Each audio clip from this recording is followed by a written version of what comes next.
I came home early that Thursday. No reason, really. Just one of those gut feelings you don't question, like an itch behind your ribs that you can't quite scratch, so you follow it instead.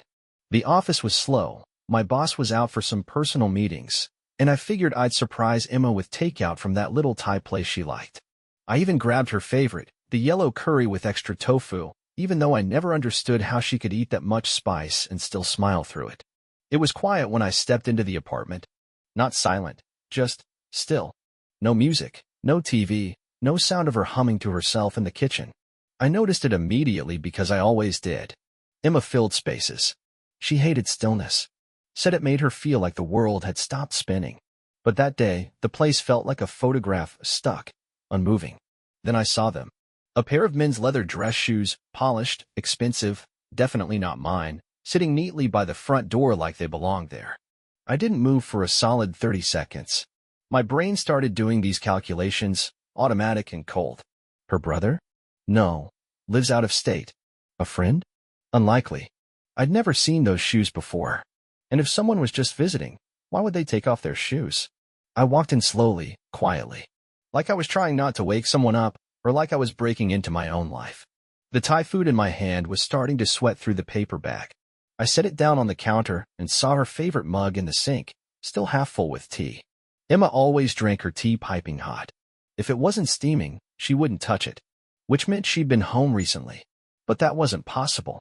She told me she'd be gone overnight, some corporate retreat with her team out in the countryside, no signal, no distractions, just nature and trust building, her words. I don't know why I went to the bedroom. I wasn't expecting anything. Maybe I was looking for some kind of explanation to appear out of nowhere, like a note left on the pillow. But I found nothing. No one. Bed made. Closet shut. A pair of her heels tossed carelessly near the edge, like she got undressed in a rush. That's when I noticed the small thing. Her bra, black lace, hanging off the back of a chair. Inside out. Emma never did that. She was meticulous with her clothes, especially her lingerie. Said it made her feel like she had control over her day. Hanging it like that, flipped and wrinkled, was not her. Then I saw it. A scratch. Faint but unmistakable, running diagonally across her shoulder blade. I only saw it because her shirt was loose, one side drooping just enough to show skin. It wasn't deep, but it was fresh, red and raw, like it had been made by a nail or a ring. She stepped out of the bathroom, surprised to see me. Her smile faltered for half a second, the kind of pause most people wouldn't catch, but I did. "You're home early," she said. Voice light, breezy. Too breezy. I nodded, didn't say anything right away. She walked over and gave me a kiss on the cheek. I didn't flinch, didn't pull away. I just stood there. I could feel the chill blooming in my chest, spreading slow like frostbite. No anger yet. Just absence. A clean, surgical emptiness. "Had a slow day," I said. "Figured I'd surprise you." She smiled again. More confident now. Like she thought the moment had passed. I looked over her shoulder at the empty hallway. "Anyone else here?" I asked, casual. She blinked. "No." "Why?" "No reason." I smiled too. Just a little. Just thought I saw a car outside. The shoes were gone by the time I checked later. Vanished. No trace. That night, as she slept beside me, I stared at the ceiling for hours. Not thinking. Just waiting. I knew something had broken. Not loud. Not obvious. But it cracked. Clean. Silent. And once you hear that kind of silence, you can't unhear it. People like to talk about red flags, like they come wrapped in warning signs and flashing lights. But in real life, they don't wave. They whisper. They blend into the routine. And when you're comfortable, when you trust someone, you don't notice how easily routine becomes camouflage. For a while, life felt good. Safe. I had a solid job, a fiancé who made our apartment feel like a home, and a wedding date marked on the calendar. There were little arguments, sure. Everyone has those. I thought we were just busy, tired, stressed about the wedding. The kind of stress that passes. But now I know better. It started slowly. Emma began going out more. At first it was yoga classes, then a book club, then some empowerment circle with women from work. She said she needed to reconnect with herself. I didn't question it. I supported her, even. Bought her a new yoga mat, told her I was proud of how focused she was getting. She smiled at me when I said it, but the smile didn't reach her eyes. I didn't see that then. I only felt it, somewhere in my gut. She started dressing differently. Not worse, not better, just not for me. Clothes that never showed up at home. Outfits I never saw until I checked our shared credit card statement and saw charges at boutique stores I didn't recognize. Hundreds spent on dresses and shoes that never made it to our closet. When I asked her about it, she laughed, said it was for a girls' night or a team-building dinner. You know how it is, she said, brushing it off like it was nothing. Like I was being silly for even noticing. The perfume was new, too. Sharp. Floral. Not her usual subtle vanilla. One night, she came home late from one of her girls-only dinners, and the scent was so strong it hit me before she even walked into the room. I said she smelled different. She just blinked and said, "Yeah, I borrowed Amanda's perfume. Mine ran out." Amanda, the imaginary friend I was supposed to nod along with, because challenging the narrative would have made me seem paranoid. Then came the silence. Not the kind that fills a room. No, this one settled in our devices. Her phone, once buzzing constantly with text from friends, suddenly stopped lighting up. Notifications vanished. I caught a glimpse once, and the screen just said, "No new messages," all evening. She laughed and said she turned off notifications to be more present. Mindfulness, she called it. But she never did that before. A few days later, I saw her getting ready to leave. Hair done, makeup on point, heels she hadn't worn since our engagement party. I asked where she was going. She smiled. Just a night with the girls. Dancing. Nothing crazy. Later that night, I went to grab something from the trunk of her car. I wish I hadn't. Wedged between a tote bag and her gym shoes was a crumpled drugstore bag. Inside, unopened box of condoms. Brand I don't use. Size I don't need. My chest went hollow again. Cold. I didn't yell. Didn't confront. I just stood there. Memorized the shape of the box. How many were inside? 10. Not even the cheap ones. The next morning, I said nothing. She kissed me on the cheek again like nothing had changed. Like she wasn't sleeping next to someone else in her mind. Then her Instagram changed. I couldn't see her stories anymore. Privacy settings, she said, like it was normal. Like a woman days away from marriage needed to hide her life from the man she was going to spend it with. And the intimacy, God. She touched me like I was breakable. Or worse, like she didn't want to touch me at all. Always too tired. Always sore from yoga. Always not tonight. Once, I reached for her in bed, and she flinched. Not big, just enough that I felt like a stranger in my own home. But she still smiled.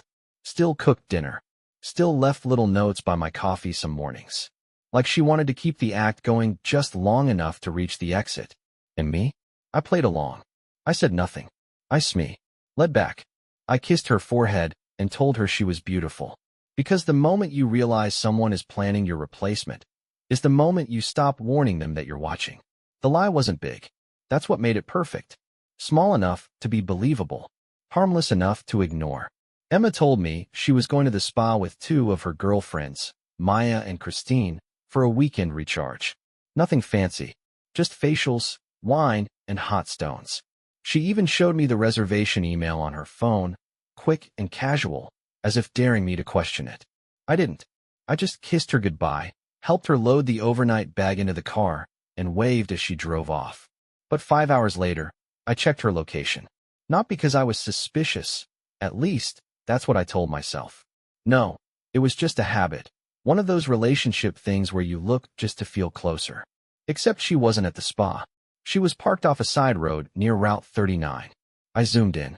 A strip of rundown buildings. Nothing around but trees and truck noise.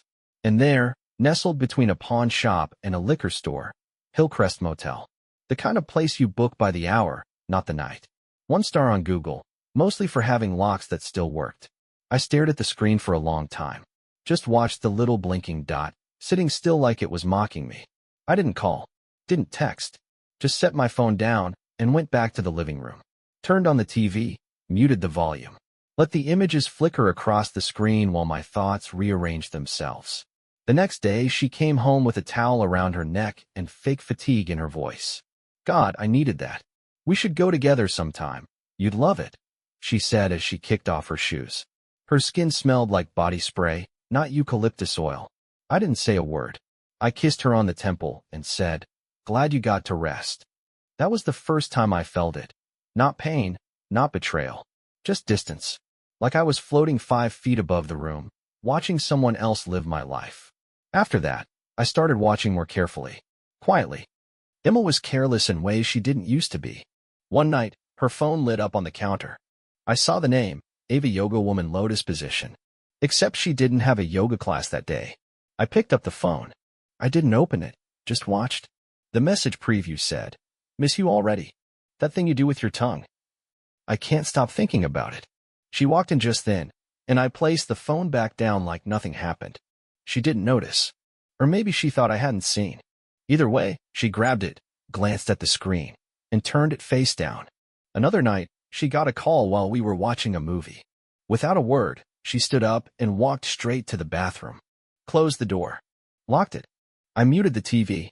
I could barely hear her, but the walls in that apartment were thin. Her voice was soft, breathless. "No, he's here. I can't talk long.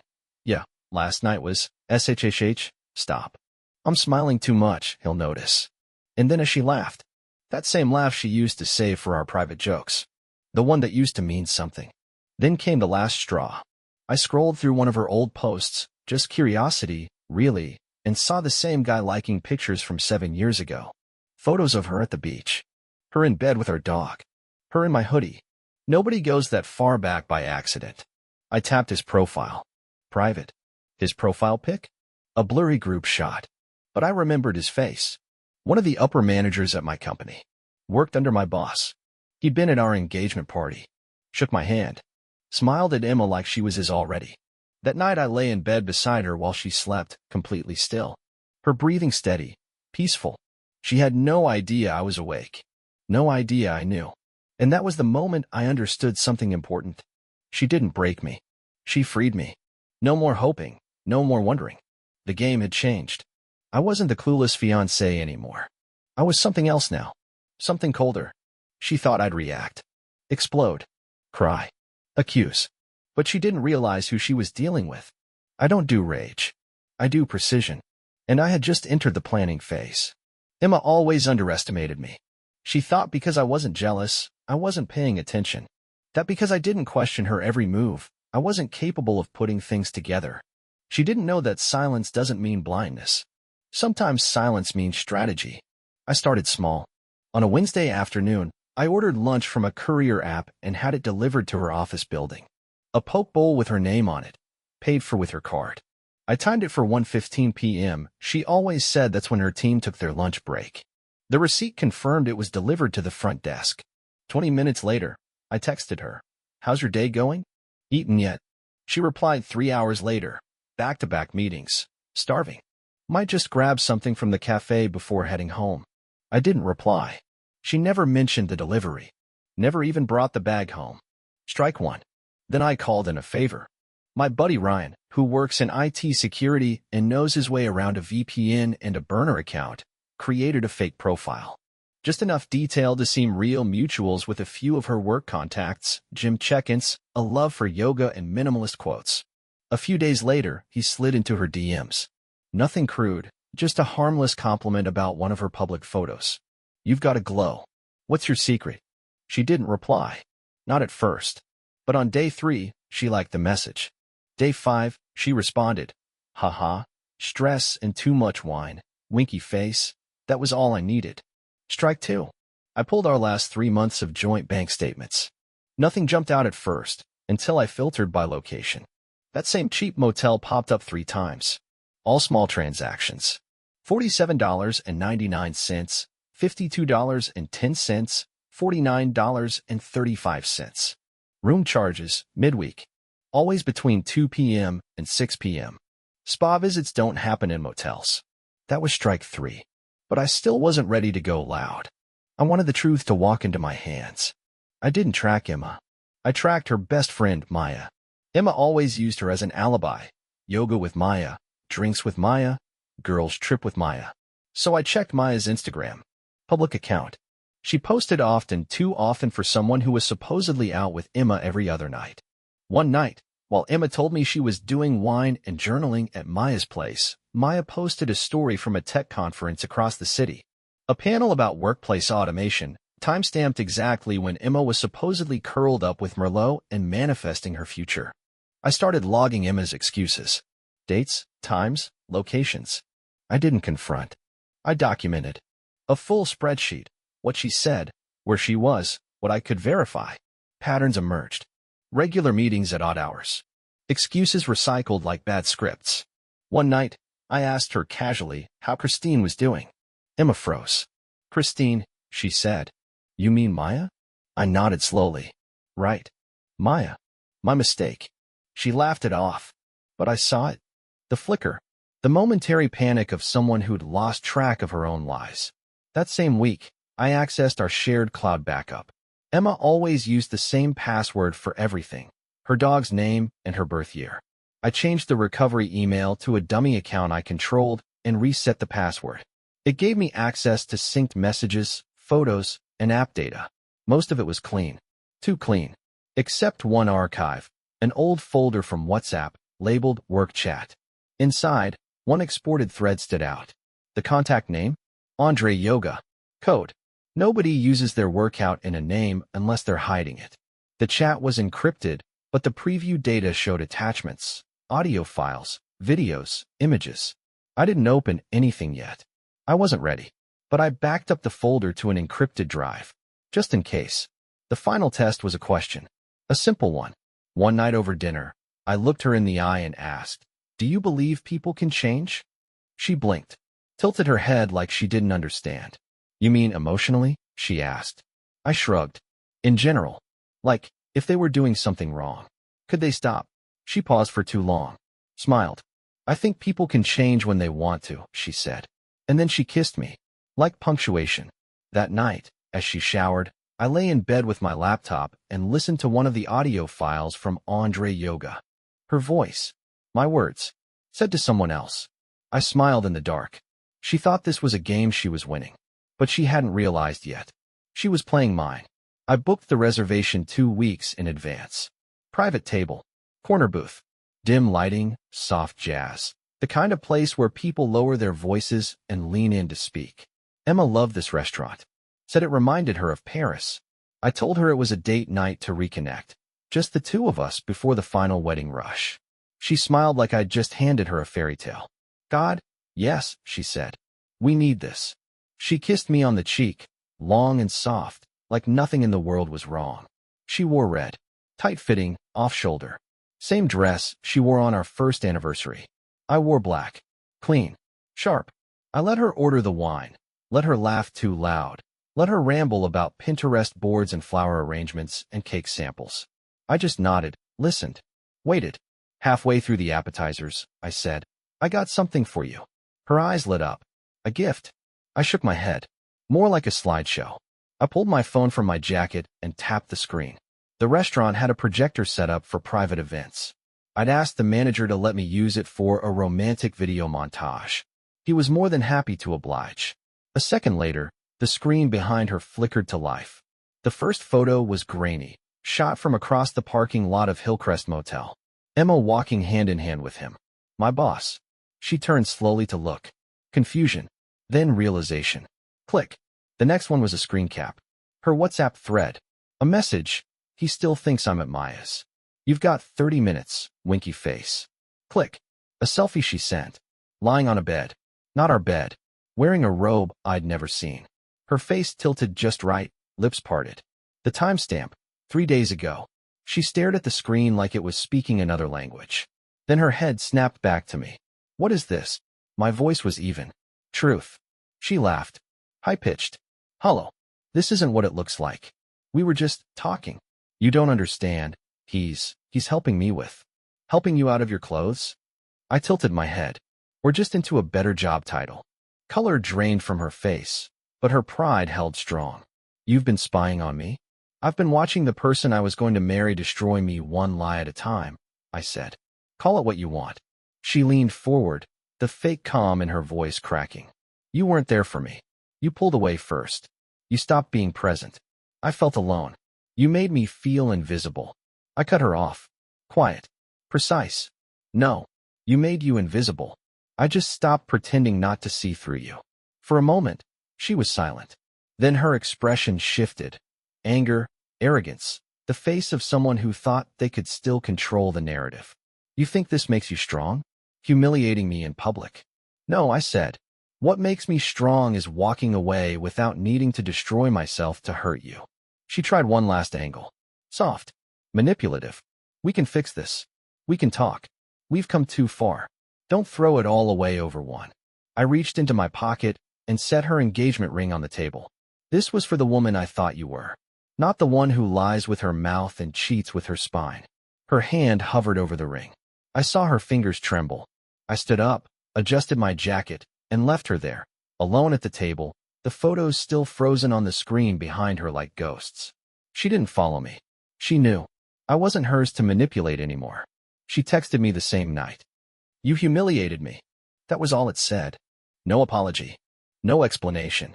Just wounded pride. I didn't answer. The next morning, the messages came in waves, first rapid and angry. You had no right to go through my stuff. I can't believe you'd do something so cruel. We could have fixed this if you weren't so cold. I muted the thread. By noon, the tone shifted. Please. Can we just talk? I'm not perfect, but neither are you. I was confused. I wasn't. Everything was clear now. Crystal. 2 days later, she showed up at my place. I didn't answer the door. I watched from the camera feed as she stood there for almost 10 minutes, pacing, rehearsing lines in her head. I saw her fix her hair, check her reflection in her phone screen, try to look soft, harmless. When she finally left, she left a note in my mailbox. It was written in her old handwriting, rounded letters, little hearts over the eyes. A relic from the version of her I once believed in. You were everything to me. I made a mistake. I was scared. I didn't know how to talk to you anymore. I folded it once and dropped it in the trash. The next week she went on the offensive. I started hearing things through mutuals. She told people I was distant, that I stopped trying months ago, that I controlled everything, the finances, the wedding, the mood in the room. I didn't respond. I didn't correct her. The truth didn't need me to defend it. But she hated the silence more than she would have hated rage. She needed a villain. She needed me to lash out so she could become the victim. I gave her nothing. Then came the confrontation. She cornered me outside my office, unannounced, sunglasses hiding her eyes, voice just a bit too loud. You think you're better than me now, she said. You think you're some kind of saint because you didn't scream when you found out?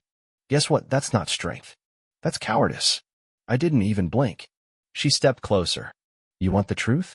Fine. I did it because I was bored. You were boring. Predictable. Always planning. Always calculating. You made me feel like I was dying in slow motion. I looked at her then. Really looked at her. And for the first time, I didn't feel a thing. Not anger. Not sadness. Just distance. Like she was standing on the other side of glass. Then you should have walked away instead of crawling into someone else's bed, I said. Calm. Quiet. Like stating the weather. She scoffed. You act like you're some perfect man. You think any woman would put up with that cold, robotic routine? You're impossible to love. I tilted my head. Funny. You said you loved me every day. Right up until the night you booked the motel room. She flinched, just for a second. Then came the fury. You emotionally suffocated me. You made me feel small. Like nothing I did was ever enough for you. I didn't respond. Just watched her unravel. The more I stood still, the more her voice cracked, the more her armor fell apart. She was trying to spin, twist, claw her way back into the narrative. But she had no more control. That was the real loss, not me. Not the ring. Not the future we were supposed to build. It was the loss of control that broke her. She spat the last words like venom. You're gonna die alone, you know that? Cold and alone. And no one will care. I nodded slowly. Better alone than pretending beside someone who lies for sport. She didn't reply. Just turned and walked off, heel stabbing the pavement like she wanted it to feel pain. And as she disappeared down the street, I finally breathed. Not because I was free of her, but because she was finally free to see what she'd lost. And it had nothing to do with me. 3 days after she tried to blame me for her affair, I started my version of closure. Not through screaming matches or emotional breakdowns, but through quiet paperwork, cold logic, and absolute precision. The first step was the joint account. I moved my salary into a new bank and froze the shared card. Legally, I was entitled to every cent I deposited. She hadn't contributed since quitting her marketing job last year to focus on wedding planning and personal growth. I left exactly $30 in the account, just enough for her to wonder what had happened when her next brunch bill got declined. Then came the car. Technically, it was under both our names, but I was the one making payments, and the insurance was in my name alone. I called the leasing company, paid off the balance, and removed her as an authorized driver. When she found out, I imagine it was through a notification that the vehicle was no longer insured. If she kept driving it, she'd be doing so illegally. Let her explain that to a cop. I went deeper. The apartment was mine, rented under my name, with her listed only as a guest. I gave her 72 hours in writing to remove her things. I drafted the notice like a landlord evicting a tenant, polite, firm, final. I printed 2 copies. One went into a sealed envelope I dropped off at her friend Maya's place. The second, I emailed to her directly, CCing my lawyer. I never raised my voice. I just raised the stakes.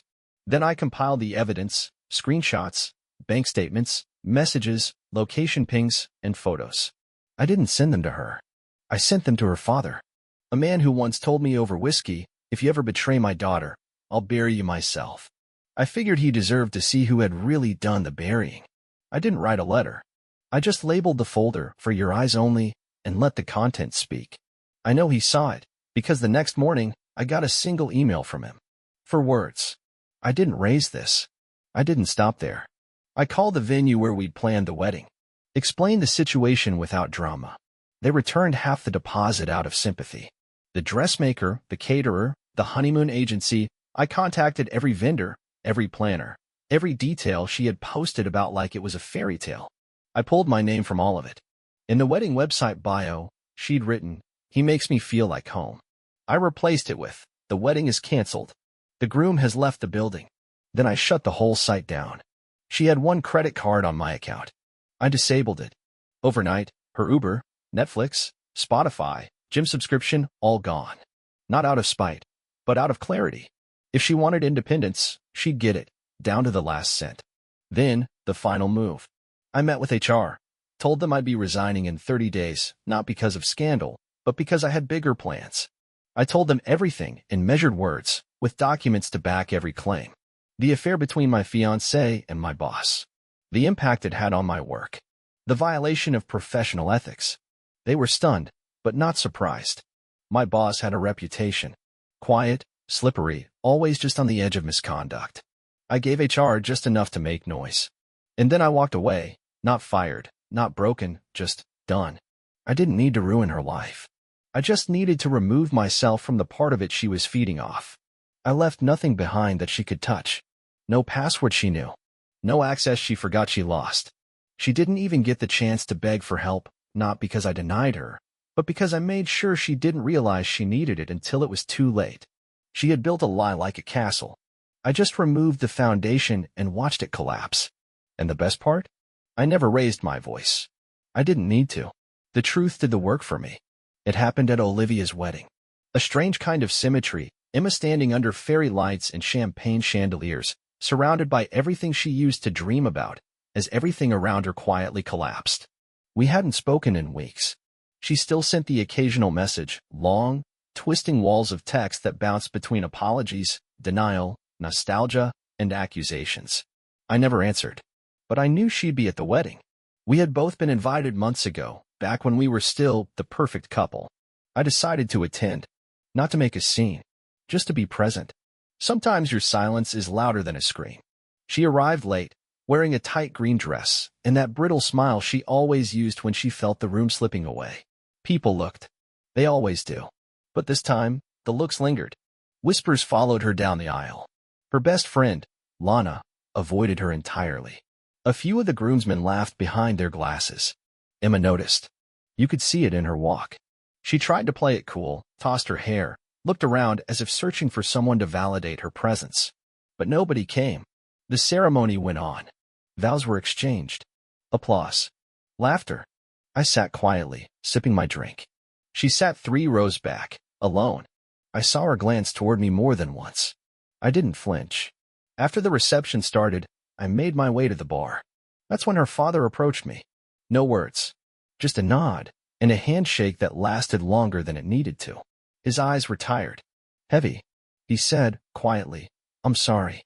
You didn't deserve that." I nodded. "Neither did you." He looked over at his daughter, now trying to corner Lana by the buffet. "She's not the same girl I raised." "No," I said. "She's exactly who she's been hiding." Word had spread. Not because I told anyone, but because truth doesn't stay buried when it has receipts. Screenshots had done their work. The photos, the messages, people talk. They connect dots. And Emma, for all her manipulation, wasn't careful. I had sent nothing directly to the crowd, but enough people knew. A few subtle messages to key friends, a quiet confirmation when asked. I wasn't the villain in her story anymore. She was the unreliable narrator exposed. She made her move after the second round of speeches. Walked over to my table, wine glass in hand, smile glued to her face like porcelain. "Can we talk?" she asked. I looked up at her, slow and expressionless. "We're talking." She forced a laugh. "I mean really talk." People were watching now. The table beside us went silent. She leaned in. "You don't have to keep punishing me. You've made your point." I raised an eyebrow. "I'm not punishing you, Emma. I'm just not protecting you anymore." Her face twitched. That hit. She took a breath. "Everyone's turning against me. Lana won't even look at me. My dad, you turned him against me."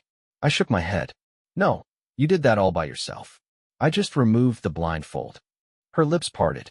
She wanted to argue, to beg, to scream, but nothing came out. And then, as if fate had a sense of humor, her former boss, the one she thought she'd upgraded to, walked past. Didn't even glance her way.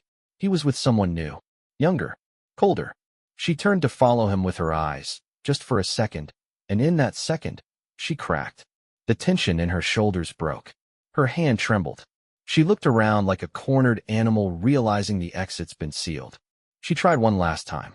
"Do you feel good about this?" she hissed, dragging me through the dirt in front of everyone. I met her gaze, calm as ever. "No, but I feel clean." That was it. She froze. For a long time. And then she walked away, her heels unsteady, her posture cracked open like porcelain under pressure. I didn't follow. I didn't leave either. I stayed, finished my drink, laughed with friends, danced when the music changed. She faded into the edges of the evening, alone and irrelevant. She used to own the room. Now the room barely noticed her leave. It happened 2 weeks after the wedding. I thought that would have been the end of it. Emma humiliated, exposed, quietly disappearing from my life like a bad dream dissolving with daylight. But shame doesn't sit still for everyone. Some people can't let go unless they burn everything else on the way out. It was her brother's birthday. He and I used to be close, so I showed up out of respect. I didn't expect Emma to be there, but when I walked through the door, she was already in the kitchen, drink in hand, fake laugh echoing across the room. I could feel her eyes lock on me the second I entered. The air thickened. I tried to avoid her, made polite conversation, nodded to her parents, even shook hands with her brother like nothing had ever broken between us. But I saw the tension in their smiles, the way they kept glancing toward her, waiting for the inevitable. And it didn't take long. She approached me near the back patio, voice low, expression sharp. "What are you even doing here?"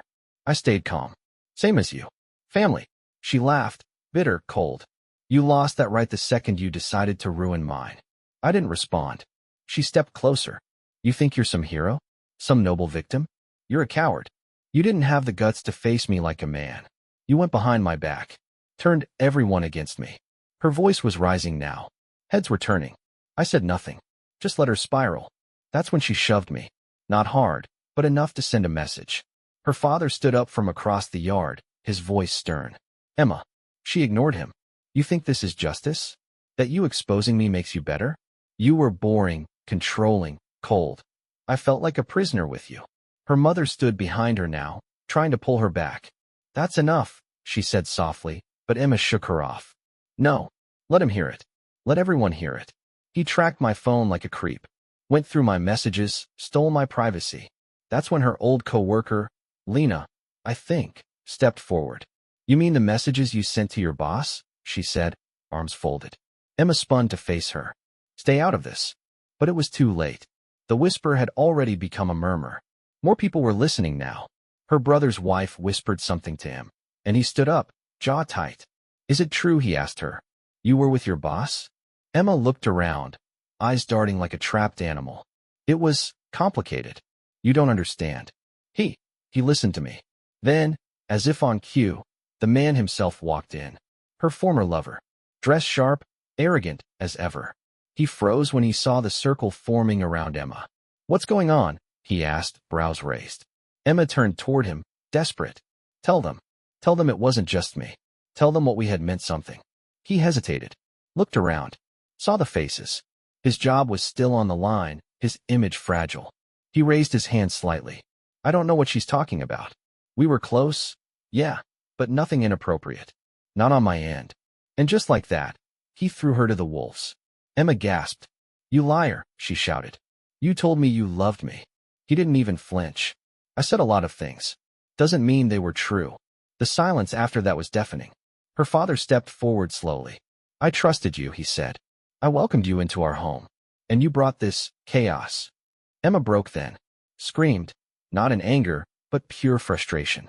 You all think you're so righteous. But none of you know what it's like to feel invisible. He made me feel small.